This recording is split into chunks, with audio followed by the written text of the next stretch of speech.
So we're gonna check the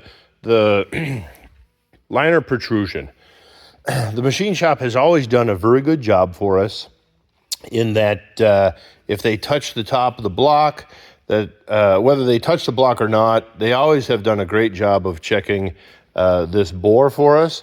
So we've never had one come back and be like, oh crap, now we drove the liner in and now we got to pop it out and get some shims, kind of deal. Heck, 99% of the time, you can just take your fingernail and feel, is there a difference between the block and the liner? Yep, good to go. But you throw a couple bolts on there to really crush that liner down for what you can, and then you just simply set your indicator. So there we're at about 1,000. We roll it in, and there you're about 4,000, almost 5,000. So you got 3,000 to 4,000 protrusion. That's okay. We're not looking for a half a thousandths type tolerance here.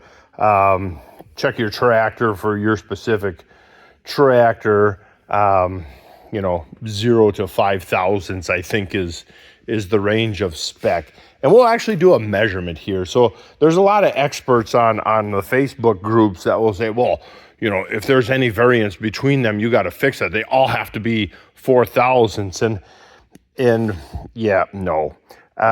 We'll watch, because this crush ring gets squished down a lot. So what we're going to do is set that head on there.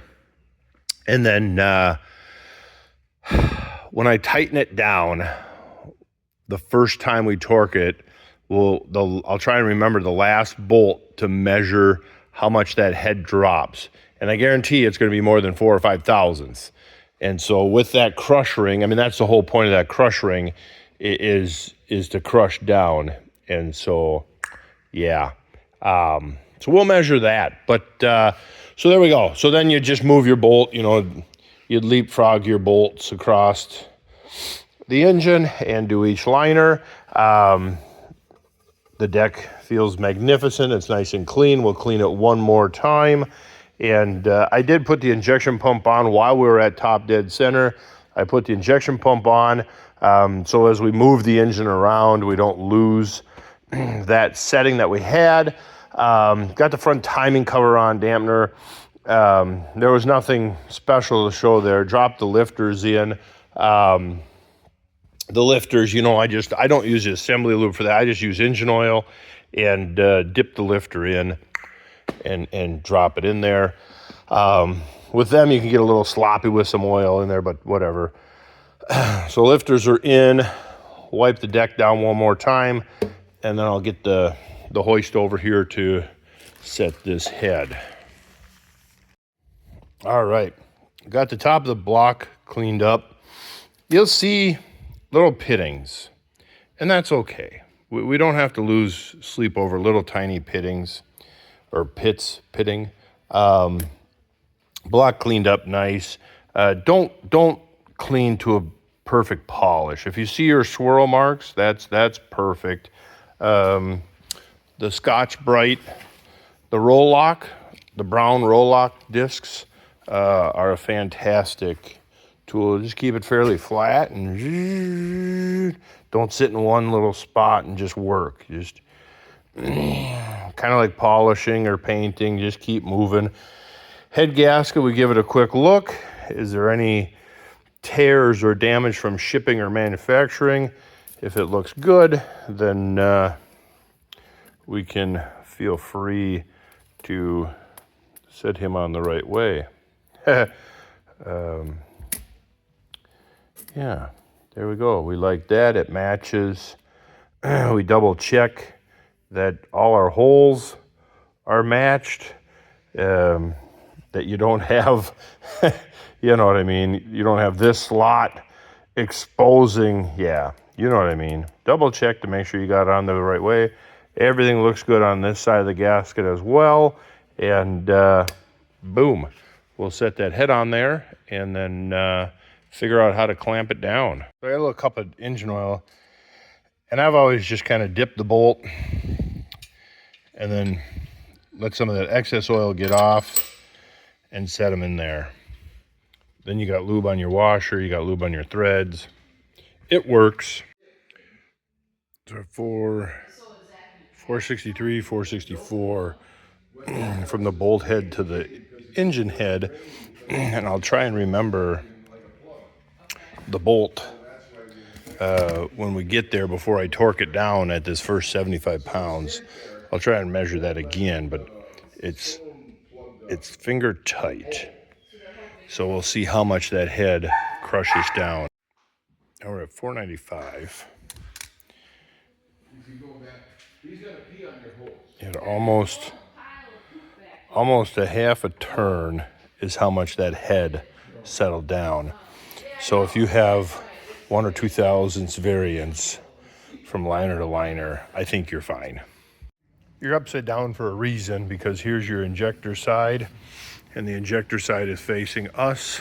So you just start 1, 2, 3, 4. So this one has you go in a circle pattern.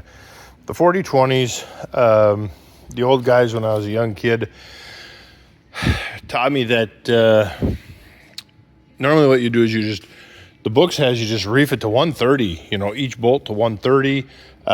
They like to go in steps. So they taught me to go at 75 around once and then come back at 130 and finish it. And then instead of running the tractor for a couple hours and then retorquing it, a lot of them guys would just let it sit overnight and then retorque it right here. So that's what we've always done. So the head's torqued down, getting ready to drop in the tubes. And you can see it's welded. Let me zoom in here. So you can see it's welded on each end. So take 30 seconds and wipe each one down. And then make sure that the end is still welded. And you'll also feel, a lot of times if they're, sometimes if they're coming apart up top, the tube will feel heavier because it'll actually fill with oil. But just make sure that your top and bottom are tight and the rod physically looks good. And then we'll slap them in, get the valve train on, and start setting valves. Your rocker shaft has a hole there and a locating pin there.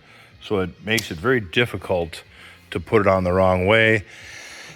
Then it's just a matter of trying to set it down and make sure everybody's engaged in the right spot. So I'll just focus on a couple clamps, just get it down, and then go along and keep double checking like which push rod's getting tight. Make sure that the tube is to the rocker the right way. Take a little screwdriver, pop it into place, and just keep working back and forth and bringing it down. Later model 40-20s and all engines after will have your wear caps, so make sure you put them on. These are 45, 55 pounds. We'll double check in the book, and then we'll get him torqued down, and then we'll set our lash. So we know we're on number 1 because we still have our injection line telling us we're on number 1. If you didn't have the pump on at this point, you know you're on number 1 because this one you won't be able to set clearly. So you can do 1, 2, 3 every other valve. Then we're going to roll it 1 revolution of the crankshaft, and then it'll be the opposite. You'll have 1, 2, 3. This one will be down, and you can do every other valve. That's the easy way that I remembered it. So if you had a hard time finding a pump or locating an engine, just looking at the valve train can get you dang close to number 1 top dead center. So we'll get these 3, this one, and this one. Early 40-20 diesel, they're all 18 thousandths clearance. Later engines were 18 and 28 on intake and exhaust, 18 intake, 28 exhaust. And so, yeah, you're just going by feel. You get that same amount of drag.